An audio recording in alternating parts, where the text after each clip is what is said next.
Hi there and welcome. Welcome to Leadershipization, all things leadership. My name is Beth Bergen and I build influential leaders.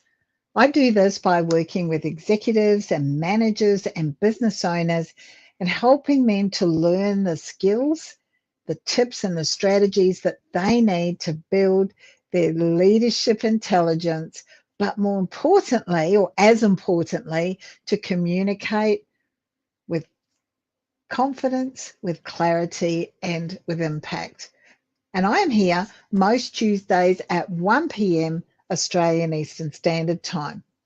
Right. This week, I love this week's topic because it's kind of like what we're doing is we're turning the tables. Leadership, or one of the ways that we demonstrate our leadership, is by our willingness to grow and to learn.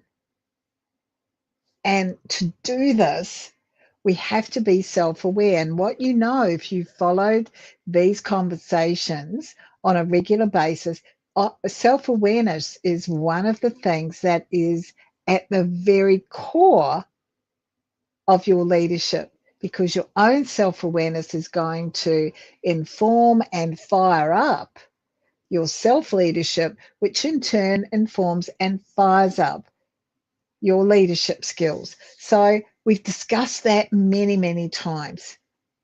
One of the ways that you're going to be able to grow and learn is to be prepared to actively seek feedback. Now, it's at this point that lots of people go, whoa, whoa, whoa, no, I don't seek feedback. I give feedback, Beth. This is all about actually turning the tables. So our key today is to look at how to ask for feedback, really importantly, feedback that is going to be valuable for you. Now that's the key. Very different. So as we go through, I'll keep on coming back to making sure that this is really relevant and really valuable for you. So the first thing to do is to actually define an approach. So this is about thinking, what kind of feedback am I looking for? What kind of feedback do I want to get? Is it about a specific thing? Who do I need to get this from? So it's kind of like the right person, and it's also about the right time. So you don't ask someone when they're absolutely busy, and you don't ask someone who is not going to be able to give you the quality that you're looking for. So a peer or someone higher up would usually be what you would be doing in terms of looking for feedback. Now, what's important in terms of defining this approach is that you have identified quite clearly for yourself what is it that you hope to gain from that. By asking for the feedback, what is it that you're hoping to gain?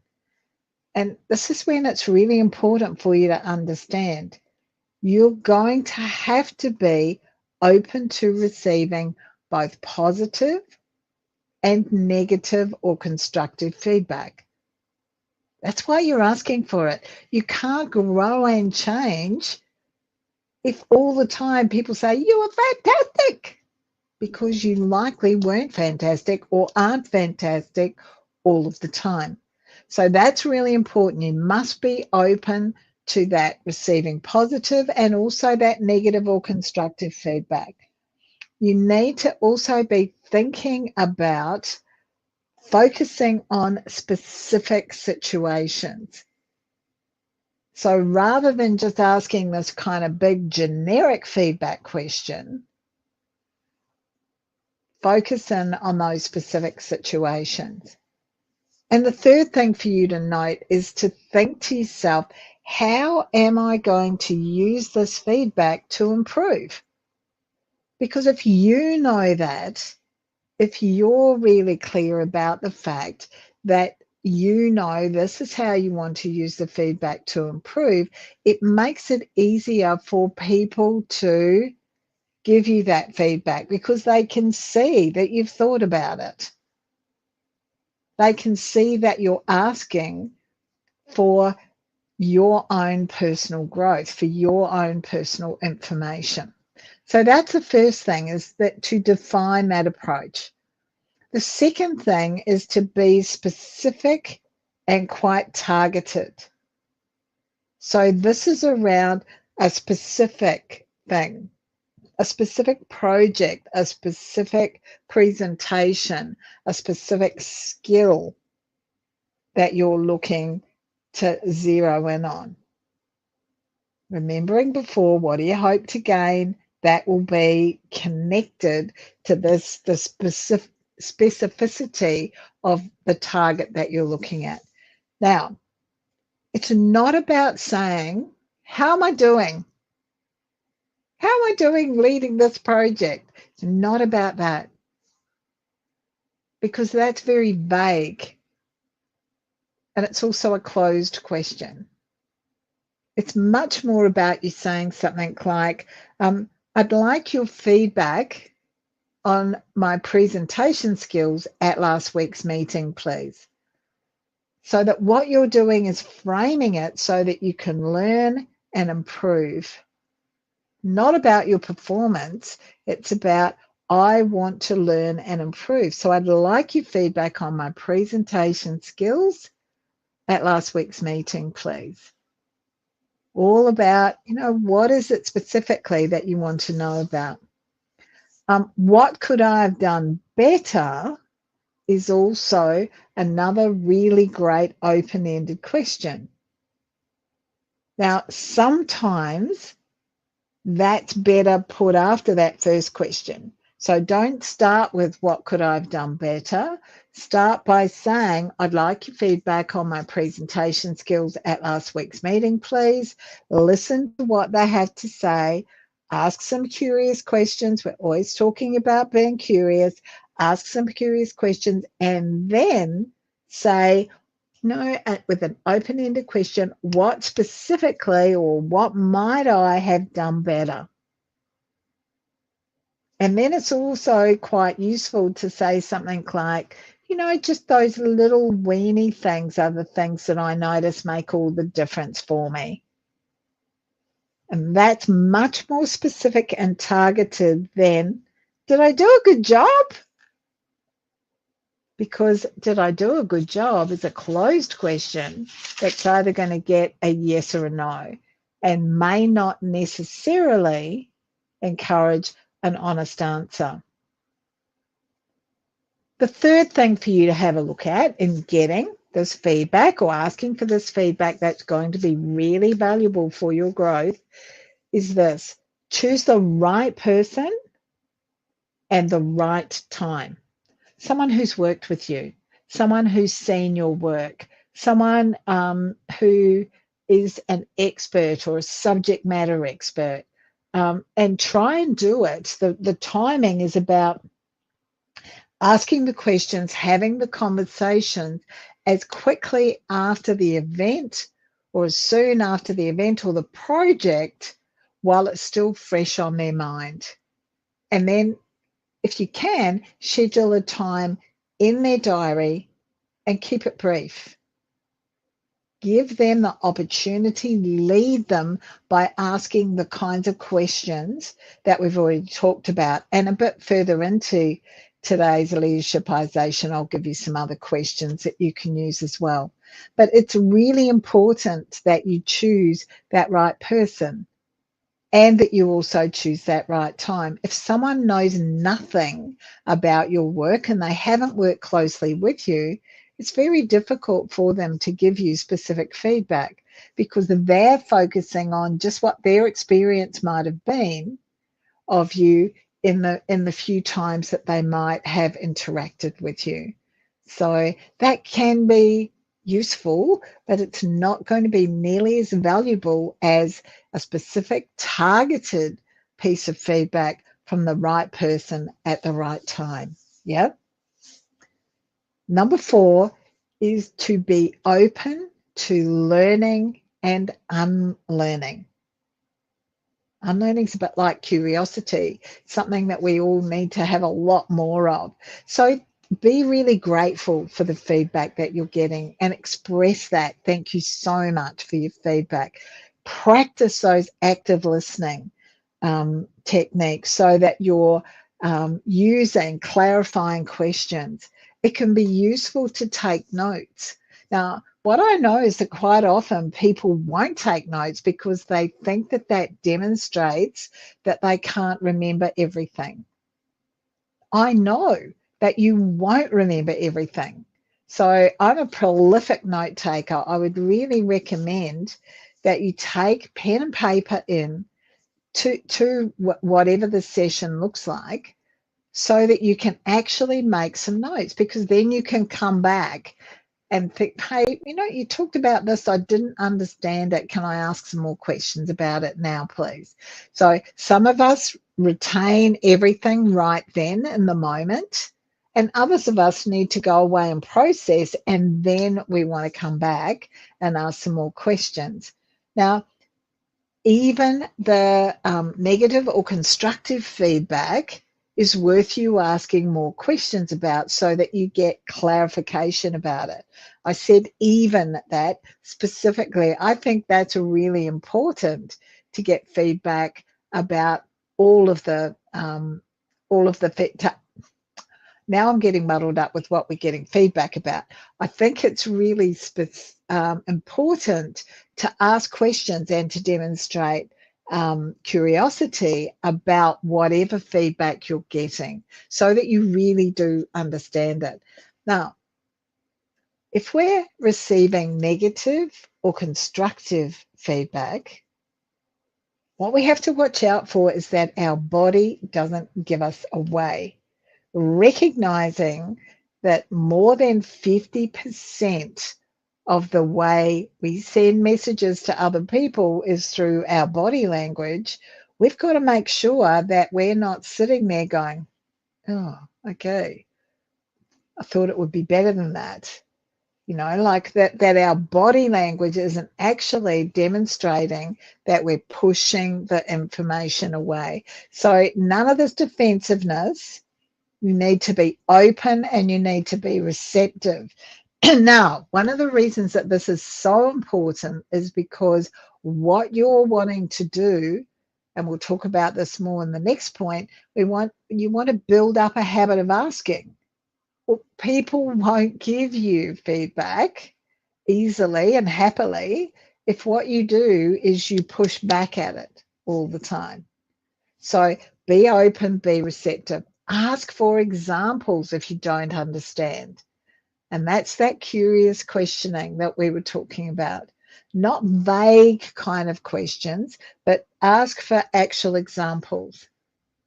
And then follow up, let them know how you plan to use that feedback. And that way, what you're doing is building the fifth point, which is that habit of asking. Ask for it from those who are higher up and your peers. Ask for feedback often.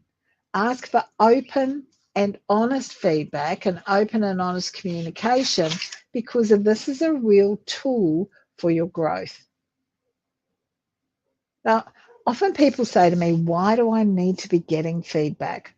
Well, you need it for clarity, because if you are receiving that feedback and you've got that clarity about how you're doing, you can be held more accountable and you can hold yourself more accountable. In research and studies that have been done, more than 65% of employees say they would like more feedback. So you're demonstrating, hey, this is what I want to do. It demonstrates also that you're taking some ownership of your actions, that you're being mature about your own growth. It gives you that clarity, and that all increases your confidence, which in turn increases your productivity. It also contributes to a really healthy dialogue really healthy, open dialogue and conversation, which is all valuable for you and will help you to learn and grow. It reduces some of that white noise that we have where we tell ourselves, I wonder if I'm doing okay. I wonder how I did here. Am I getting better at this? Ooh, that was a bit of a problem, but it feels easier than it did last week. Like, it reduces all of that white noise for you. So you kind of pushing through that. And really importantly, along with that maturity and ownership and increased confidence, it builds your autonomy and your efficiency. So when you ask for feedback, you're actually becoming a more valuable employee because all of these things are happening for you. All of these things are the result of getting that feedback. So I'd like to share with you quickly some more questions that will be useful for you to use. And, as I've already said, people will give you better feedback if they have specific questions. So I've got 3 here for you. What one thing from this project should I do more of or less of? Now, this is a great question. What is something that I should do more of?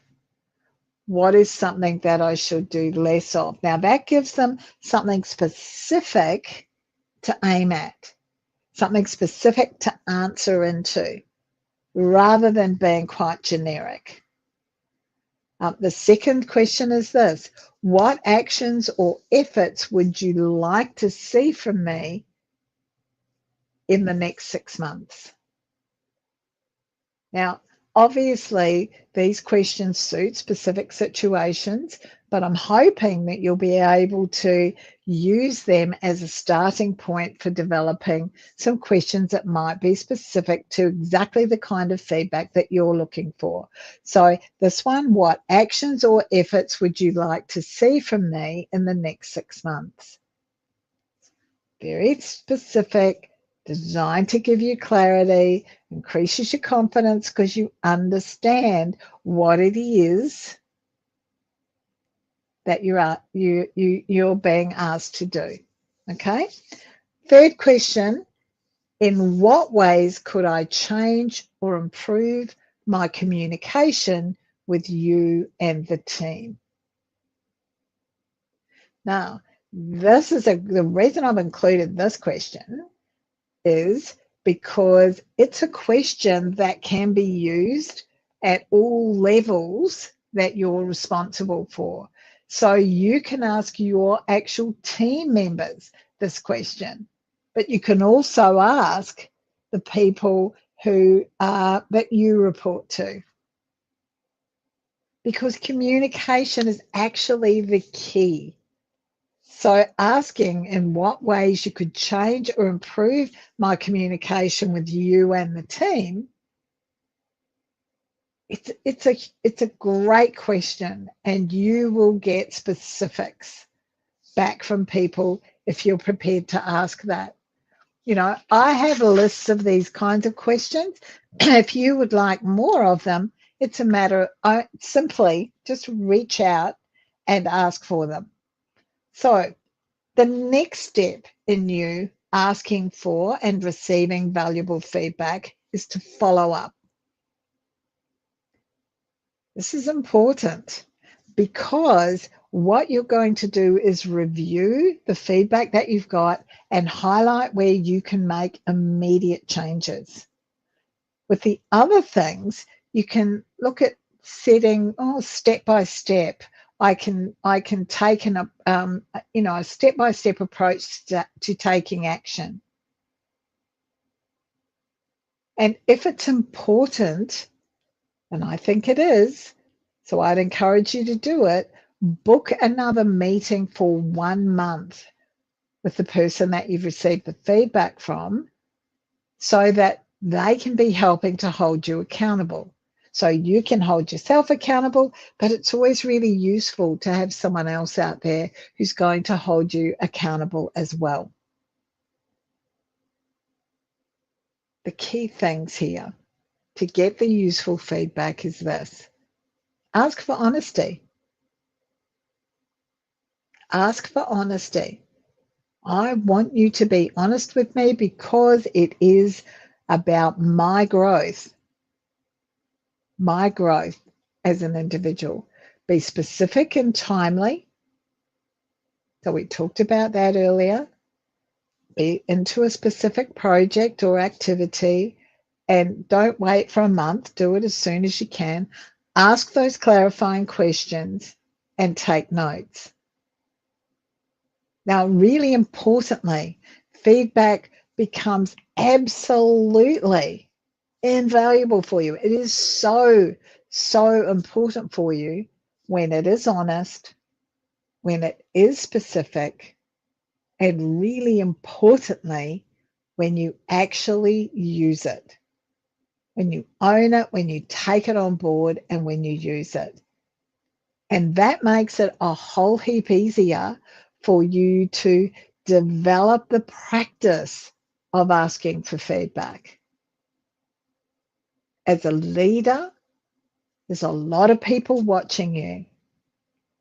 As a leader, and particularly as one of your leadership tools, asking for feedback that's really valuable for you will help to build your communication skills and your leadership intelligence. So that's it for this week. I wanted to remind you about a couple of things. I've got my Smarter program, which is all about communication and improving your communication with a 30-day sprint. And I've also got my Leadership and Communication Accelerator, which is a 90-day program, all about building your communication skills, your self-accountability, and how to hold your team accountable, and also your authority and influence as a leader. So reach out if you would like more information on those. Thank you so much for watching. If you've watched a replay, #replay would be awesome. Please also, any questions, any comments, I love to get your feedback. So it's simply a matter of popping it on the platform that you're watching this on, and then we'll get back to you. And if there's more conversation that we can have, I look forward to having that with you. Thank you so much. I'll see you next week. Bye now.